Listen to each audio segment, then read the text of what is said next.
శ్రీరామ శ్రీమాత్రే నమః. యస్యో నామరూపాభ్యాం యాదేవి సర్వమంగళ తయోత్తు సంస్మరణాస్తంసాం సర్వతో జయమంగళం. ఎవ్వని చే జనించు జగమెవ్వని లోపల నుండు లీనమై ఎవ్వని అందుడిందు పరమేశ్వరుడెవ్వడు మూల కారణం వెవ్వడనాది మధ్యలయుడెవ్వడు సర్వమతానైన వాడెవ్వడు వాని ఆత్మభౌ ఈశ్వరునే శరణంబు వేడదన్ ఈశ్వరునే శరణంబు వేడదన్. ఓం నమఃశివాయ. ప్రేక్షక మహాశైలందరికీ కూడా నా హృదయపూర్వకమైనటువంటి శుభాభినందనాలు. నా పేరు ఇప్పిరి నరసింహ శర్మ. గతంలో మీకు జ్యోతిష్య శాస్త్రపరంగా కొన్ని వీడియోలు చేసి మీకు అందించాను. నేను మీకు సుపరిచితుడిని.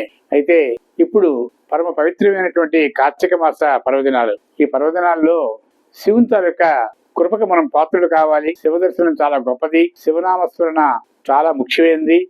కాబట్టి ఈ పవిత్రమైనటువంటి దినాల్లో నియమనిష్టలు పాటించి స్వామివారికి ఆ పత్రం పుష్పం ఫలంతో అన్నట్టుగా ఆరాధన చేసినట్లయితే శివుని తరక కరుణ వల్ల మనకి ఆయురారోగ్య భాగ్యాలు కలుగుతాయని చెప్పేసి పురాణ ఇతిహాసాలు చెప్తున్నాయి. మంత్రశాస్త్రంలో కూడా శివుని తాలూకా లీలలు చాలా ఉంటాయి. తర్వాత వేద వాంగ్మయంలో కూడా శివుని తాలూకా గొప్పతనాలు మనకి తెలియజేస్తాయి. అయితే అవన్నీ సంస్కృత భాషలో ఉన్నప్పుడు మనకు అర్థం కావు. కానీ అలతి పదాలతో చిన్న చిన్న కథల రూపంలో ఈ తాలూకా నెల్లాళ్ళు కూడా శివుని తాలూకా చరిత్రలు తెలియజేయాలనే సంకల్పంతో కొంతమంది కొన్ని కథలని అందించారు. కొంతమంది రచయితలు కథకులు. కాబట్టి వాటిని ఆధారంగా చేసుకొని మనకు కొంత ప్రేరణగా కల్పించుకొని ఆ స్వామివారి తలక కృపకి మనం పాత్రులై స్వామివారి తలక అనుగ్రహం పొందాలని ఆకాంక్షిస్తున్నాను. అయితే ఇవన్నీ కూడా కార్తీక మాసంలో మనం వేద పఠనం ఎంత గొప్పదో ఈ ఇతిహాసాలు కూడా మనకి భక్తిని ప్రేరేపించే విధంగా ఉంటాయి. కాబట్టి మనం ఈ పవిత్రమైనటువంటి దినాల్లో అనామకంగా కాలం గడపకుండా శివనామస్మరణ చేస్తూ ఈ తాలూకా శివుని తాలూకా మనస్సును జోరుకుని ఆ స్వామి తాలూకా ఆశీస్సులతో మనం ఆయురారోగ్య భాగ్యాలు పొందాలనే సంకల్పంతో మనం ఉండాలి. అయితే ఇప్పుడు ఇవాళ చెప్పబోయే ముఖ్యమైనటువంటి ఒక చిన్న కథ. ఒక బ్రాహ్మణుడు చాలా కాలం దరిద్రబాధలు అనుభవించి చివరికి విసిగిపోయి నాకు జన్మంటూ లేదు, నేను వైవాహిక జీవితం కూడా అనుభవించలేదు, ఇంకా ఎన్నాళ్ళు ఈ జన్మ, అంచేన మోక్షం చూసుకోవాలి, కాబట్టి ఎప్పటికైనా జ్ఞానం కలిగి ఉండి ఈతి బాధల కోసం పాకులాడకుండా రామకృష్ణ అనుకోవాలి, శివనామస్మరణ చేయాలి అనే సంకల్పంతో ఒక పవిత్రమైనటువంటి దినం కార్తీక శుద్ధ ఏకాదశి నాడు తను నిర్ణయించుకున్నాడు.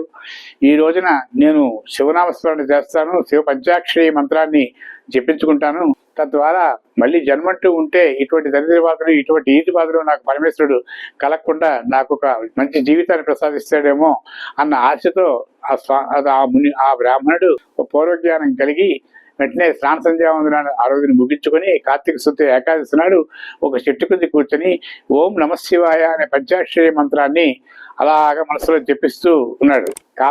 కాలం తెలిసి రాలేదు, చాలా సమయం అయిపోయింది. సూర్యుడు నెత్తి మీదకి వచ్చిన తర్వాత కూడా అతను ఆ మంత్రాన్ని ఆపకుండా అలా పఠిస్తూ ఉన్నాడు. అయితే ఆ రోజున అతను పూర్తిగా ఆహారం తీసుకోలేదు. అయినా సరే శరీరం చెమట పడుతున్నా, ఎండవేడిమికి అనేక రకాల ఇబ్బందులు కలుగుతున్నా, అనేక రకాల అవసరాలు కూడా తనకి ఒక ఇబ్బంది పెడుతున్నా సరే మనస్సు లగ్నం చేసి ఓం నమఃశివాయ ఓం నమఃశివాయ ఓం నమఃశివాయ అనుకొని ఆ చెట్టు కింద కూర్చొని ప్రార్థిస్తూ ఉన్నాడు. సరిగ్గా అప్పుడే అక్కడ కొంత దూరంలో కొంతమంది ఆకతాయి పిల్లలు ఆడుకుంటూ ఆ తాలూకా మంత్రానికి సరిగా సాగనివ్వకుండా వాళ్ళు ఆటపాటలతో ఉంటుంటే అప్పుడు వాళ్ళ తాలూకా మళ్ళీ వాటి కసరలేడు, మళ్ళీ ఏకాగ్రతను కోల్పోలేడు. అటువంటి పరిస్థితుల్లో కూడా ఆ తాలూకా చప్పుడు సరిగ్గా కూడా అతను చెదరలేదు, బెదరలేదు. తర్వాత ఒక తాగుబోతు అట్నుంచిగా వస్తూ అక్కడ చూసి వెంటనే ఈ ముందు దగ్గర ఈ తాలూకా బ్రాహ్మణుడి దగ్గరికి వచ్చి ఏమయ్యా బ్రాహ్మణ, ఉదయం నుంచి చూస్తున్నాను అక్కడ అలాగే కూర్చుండిపోయావు, నువ్వేం చేస్తున్నావు ఏమిటో పలకవు ఉలకవు, అసలు ఉన్నావో బతుకున్నావో లేదో అని కూడా నాకు అనుమానంగా ఉంది అని వెటకారం చేశాడు.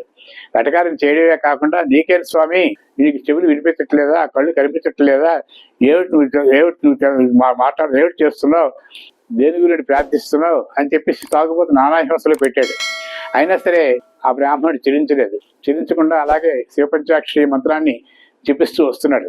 ఇంకా ఆగకుండా అక్కడ ఎవరో వచ్చి ఆ పక్కనే ఉండేటువంటి ఒక శివాలయం ఉంది, ఆ శివాలయానికి వెళ్తూ ఎవరో బ్రాహ్మణుడు పాపం ఏదో నామస్మరణ చేసుకుంటున్నాడని చెప్పేసి అక్కడ కొన్ని పళ్ళు తాగడానికి కొంచెం మంచినీళ్ళు ఎవరో పెట్టి వెళ్ళిపోతున్నారు. అయినా సరే ఆ బ్రాహ్మణుడు ఆ నీళ్లు తాగలేదు, ఆ పళ్ళు తెల్లలేదు. ఈ తాగుబోతు చూసి, ఏం స్వామి ఇన్ని పళ్ళు ఉన్నాయి, నాకు ఆకలిగా ఉంది, నేను తాగేస్తాను ఫుల్ గాను, అయితే నేను మంచి తాగి వచ్చా, ఈ పళ్ళు తిరిగి వచ్చా అంటూ వెటకారం చేసి నానా హింసలు పెడుతున్నాడు. చివరికి అతనికి భగ్నం అయిపోయింది ఆ పంచాక్షరి మంత్రం. కోపాన్ని తట్టుకోలేక అతను చెయ్యి లాగేసరికి అతనికి గొప్ప కోపం వచ్చింది. ఓరు మూర్ఖుడా, పాపాత్ముడా, నేను ఇవాళ పవిత్రమైన రోజులు శివ పంచాక్షరి మంత్రాన్ని జపించుకుంటూ ఉంటే నీ తాలూకా అల్లరి మరీ ఎక్కువైపోయింది, నువ్వు చాలా ఆగడాలు చేస్తున్నావు, కాబట్టి మళ్ళీ వచ్చే జన్మంటూ ఉంటే నువ్వు కుక్క జన్మ ఎత్తుదుగాక అని వెంటనే కూడా మిట్ట మధ్యాహ్నం వేళ శపించాడు. అనేసరికి ఆ తాగుబోతు గదగద ఉడికిపోయాడు. నిజమే, బ్రాహ్మణుడి శాపం ఊరకే పోదని చెప్పేసి అతను తెలుసుకున్నాడు. అంతకు ముందే ఎప్పుడో కథల ద్వారా విన్నాడు కూడా, ఎవరెవరు చెప్పగా. స్వామి పొరపాటు అయిపోయింది, నేను తాగేస్తున్నాను, ఇప్పుడు మీరు ఇలాగా ఆగ్రహించారు, కుక్కజన్ పెట్టమన్నారు, అమ్మ బాబోయ్ నాకు మరి పరిహారం లేదా అంటూ వీళ్ళు చాలా బాగా మానసికమైనటువంటి బాధపడుతూ వెంటనే ఆ స్వామి తనక కాళ్ళు పట్టుకొని ప్రార్థించాడు. ప్రార్థిస్తే, నువ్వు కుక్కజన్ పెట్టిన తర్వాత కుక్క చావు అంటారు, కుక్కకి సాధారణంగా చావు చాలా దారుణంగా ఉంటుంది, అది కాబట్టి ఆ చావు నువ్వు అనుభవిస్తావు అని చెప్పేసి మళ్ళీ శాపం పెట్టేసరికి అంత అంత అంత ఘోరమైనటువంటి శాపాన్ని నాకు పెట్టకండి స్వామి, నాకు ఎప్పుడు విరుగుడు అని చెప్పేసి మళ్ళీ పాదాలు పట్టుకొని ఏడ్చాడు. అప్పుడు నువ్వు ఆ కుక్క రూపంలో ఉన్నప్పుడు కూడా జ్ఞానం కలిగి ఏ దేవాలయం వైపు అలాగా పాక్కుంటూ వెళ్ళి అక్కడ ఎవరైనా శివుని తరక ప్రసాదం నీకు అందజేసినట్లయితే దాని ద్వారా నీకు మోక్షం కలుగుతుందని చెప్పేసి అతను తిరిగి వరం ఇచ్చాడు. ఇలాగా ఏంటంటే అప్పుడు ఆ బ్రాహ్మణుడు అక్కడి నుంచి అంతర్ధానం అయిపోయాడు. ఆ కథ అక్కడితో అయిపోయింది. తర్వాత కొన్నాళ్ళు పోయిన తర్వాత ఒక కుక్క కూడా అలాగే సంచరిస్తూ ఆ దేవాలయానికి సమీపించి నానా యాత్ర పడుతూ ఉంటే ఒళ్ళ గజ్జితో చాలా హీనాధిహీనమైనటువంటి జన్మతో ఒక్కొక్క కుక్క చాలా భక్తులకు చాలా మంది కనిపించి పరమ జుగుప్సాకరంగా ఉంది ఈ కుక్క, శివుని ప్రసాదం కుక్కకు పెట్టకూడదనే సంకల్పంతో ఎవరు కూడా ఆ కుక్కకి ఏది ఆహారం వేయలేదు. అప్పుడు ఆ కుక్క ఎంత బాధపడుతున్నది, ఒక పక్క శరీర బాధ, ఒక పక్క ఆకలి బాధ, ఈ బాధలు పడలేక అప్పుడు జ్ఞాపకం వచ్చి ఎవరో నాకు శాపం పెట్టారు పూర్వజన్మలోని, ఆ శాపం వల్ల నేను ఇలాగ అయిపోయానని చెప్పేసి మళ్ళీ దానికి మానసికంగా కొంచెం బాధపడి జ్ఞానం తెలుసుకుంది. అప్పుడు ఏటట్టుంది అలాగే జేక్కుంటూ వెళ్ళి స్వామి తాలూకా శివాలయం దగ్గరికి చేరుకుంది. ఆలయం దగ్గర చేరుకునేసరికి ఎవరో గట్టిగా తరిమిన తర్వాత తెలిపేసరికి అందులో ఒక వృద్ధుడు వచ్చి అతను స్వామివారి తనకు అభిషేకం చేసుకుని ఒక అన్నప్రసాదాన్ని తీసుకుని వచ్చి ఆ కుక్కకు పెట్టాడు. కుక్కకు పెడుతున్నప్పుడు అనుకున్నాడు, శివుని తనక ప్రసాదం కుక్కకు పెట్టకూడదు, కానీ ఇది ఆకలితో ఉన్నట్టుంది, చాలా బాధపడుతున్నట్టుంది అని చెప్పేసి పరకాయ ప్రవేశమై తన ఆకలిని గ్రహించాడేమో తెలియదు. ఒక ప్రాణిని కాపాడే కంటే ఈ తరక పాపపుణ్యాలు ఒక లెక్క కాదని చెప్పేసి తెగించాడు. ఏం చేశాడో తెలియదు, కానీ ఆ అన్నం కుక్కకు పెట్టాడు అంతే. ఆ కుక్క ఆ అన్నం తిని వెంటనే చనిపోయిన తర్వాత ఏంటంటే కథలుగా చెప్పేటప్పుడు ఆ కుక్క శివ సాయుధ్యం పొందిందని చెప్పేసి మనం బ్రాహ్మణ శాపం వల్ల కుక్క జన్మ ఎత్తిందని, తర్వాత ఈ ప్రసాదం తిన్నందువల్ల అది శివ సాయుధ్యం పొందిందని చెప్పేసి కొన్ని కథలు ఉన్నాయి.